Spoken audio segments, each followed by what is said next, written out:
Yo, so the importance of friends in 2025. I'll just start by this book that I recently read, which obviously a lot of people know. Like, in terms of the development of the brain, the fastest ages where that happens is obviously in your youth, particularly between the ages of literally being an infant to like 4 years old. Because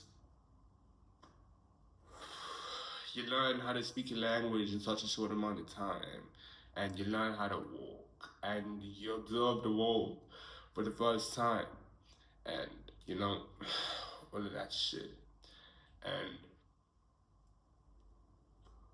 it's more or less the same sort of concept with your friends.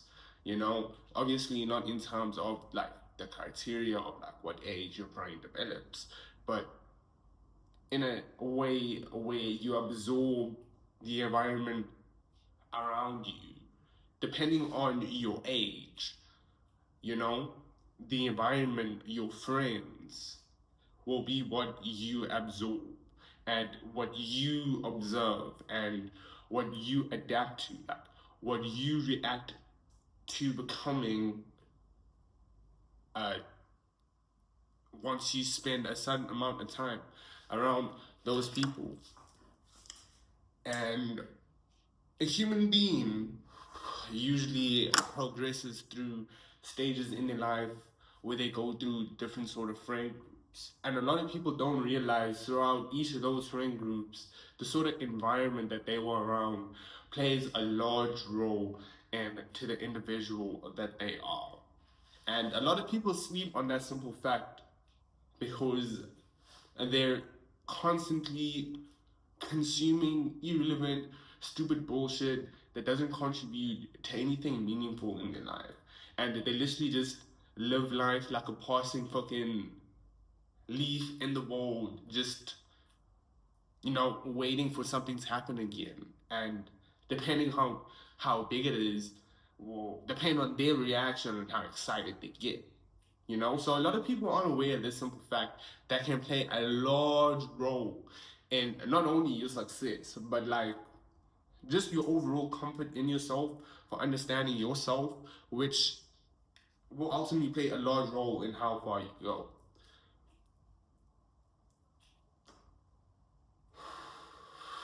And my personal experience with my friend group and how it's changed over the years is I was very like from a young age I was bullied. I'm not gonna lie.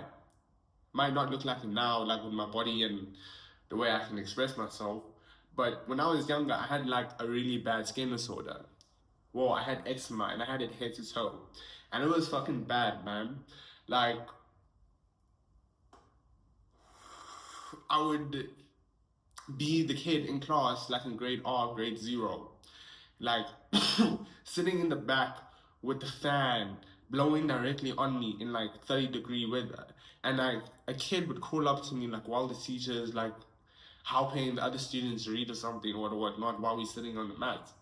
And he'll come up to me and he'll lick my fan and he'll slap me on my arm or something when my eczema is really bad. And be like, "You're weird." So I experienced like such weird and odd encounters as a kid, and like from an earlier stage in my life I actually didn't have a lot of friends, and I was very observant because I was always separated from the kids because of my skin disorder, because they would always be like um intrigued, or like they would feel the need to like to touch my body or something because my skin looked so fucking weird, you know.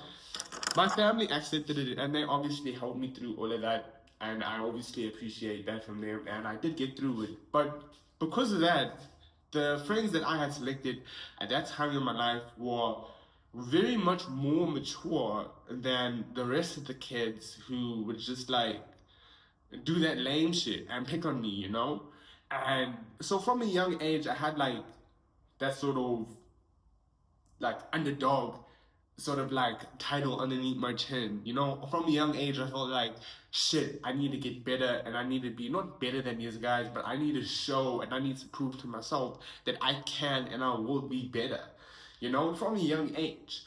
And while I was in that sort of like emotional state, also being physically bullied, I was knocked out a few times as a kid, and my parents were called into the school like multiple times. Kids are being expelled because my skin was like humanity can really be really fucking shit, man.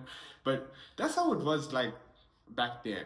Like I can't be helped, and it still is like that today. Like there are a lot of kids out there today who are being bullied and like you know, but we all either grow up like if you don't kill yourself, you'll probably end up a G.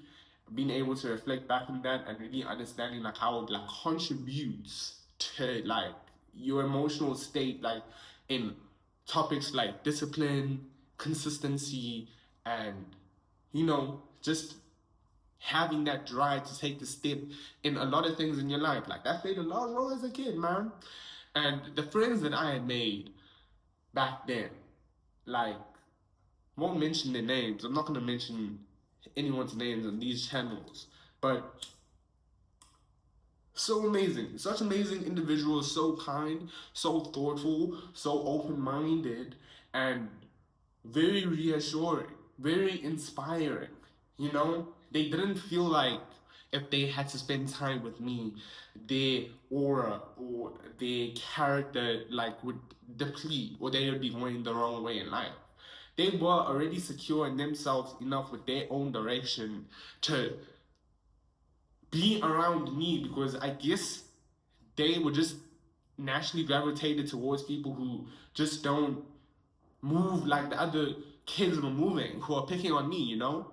And that's probably why one of them did pass away in a drive-by, but it is what it is. But such amazing individuals, and my homie who did pass away really lived up to my sort of view on him.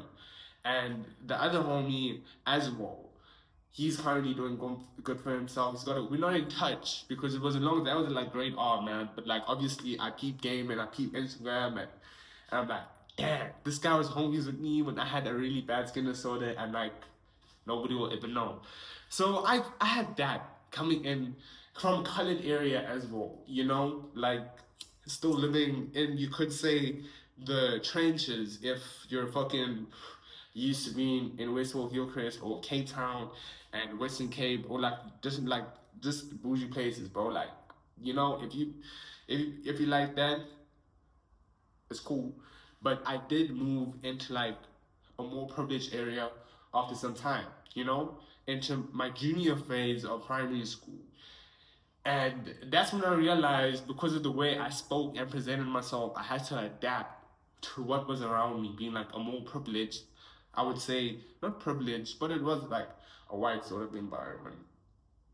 And from as a kid, I was exposed to that, and like not a lot of people fucked with me because I was very different to them. And the way I spoke, the way I would walk, the way I would speak about certain topics, I guess, was a little bit overwhelming to a bunch of little kids, you know? But this is when the weird kid came up to me and I was like, oh, or whatnot. And he saw that I was like alone and to myself because I didn't feel comfortable being around with anyone. And like, I guess he just tried to take advantage of. And I obviously distanced myself from that guy. And I eventually, over time, my accent became more white.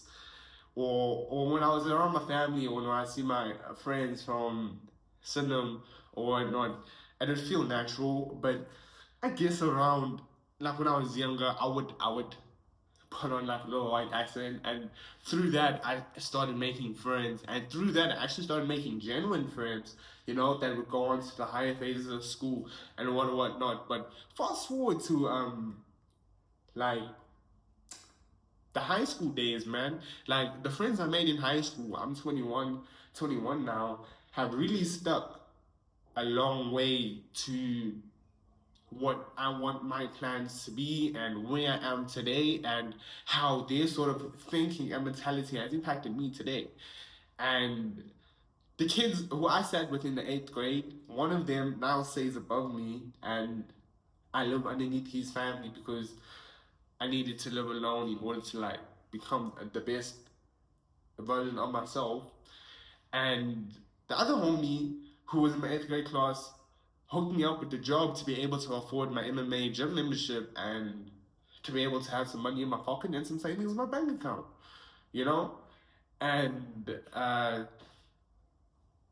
if my friends would have been any more different in 8th grade, God would, like, I would be so curious the way I would be today. And the overall message of this video is really just to seriously take into consideration of how crazy the impact it is of the sort of friends that you choose to have around you, and how that sort of overlooked from an outside perspective of someone you may have a future encounter with may impact you. You know, like it's these small details in life that really play a role. Yet alone the conversation of how your friends may react to like you being in a bad situation. Like I got into a car accident, you know, and my car flipped and shit. And before I went to hospital, I came back here because I was so worried about where my phone was because my phone got lost in the crash. And there's so much important stuff in that phone that wasn't backed up by iCloud because I was a fucking idiot. And I didn't have the key to get inside, bro. So I'd been dropped off by the tow truck like 4 o'clock in the morning, like with all my luggage, the guitar that I had just fucking bought, man, blood dripping down, whatnot, outside my homie's crib on the outside, like just calling his name. Fucking disturbed his from man, you could imagine him getting outside, seeing like his bloody ass homie, like with all these luggage, and like just defeated that he had just lost his vehicle. And he held his composure. He offered to smoke a joint and suggested we're in the hospital, and I said no because I just wanted to know the location of my phone. And once I knew that it was going towards the like garbage area where they keep all those trucks or cars that had fucking been broken down or in accidents or anything like that sort, I was relieved. And I just wanted to like process the fact that I just lost my car because that was my way to work at the time. That was the way I would go and do my groceries. If I wanted to go and buy some weed, man, that's how I would go and do it. And I lost that. So then I wake up and then my body is fucked up, obviously. And I'm like, ah, shit, call my homie. It's like, let's go to the hospital. And then everything was fine once I got the insurance and whatnot, and everything ended up okay. So I'm gonna end it up over there and take that with you, man. How important it is with your sort of friends around you and how much it will play a role in your life. See ya.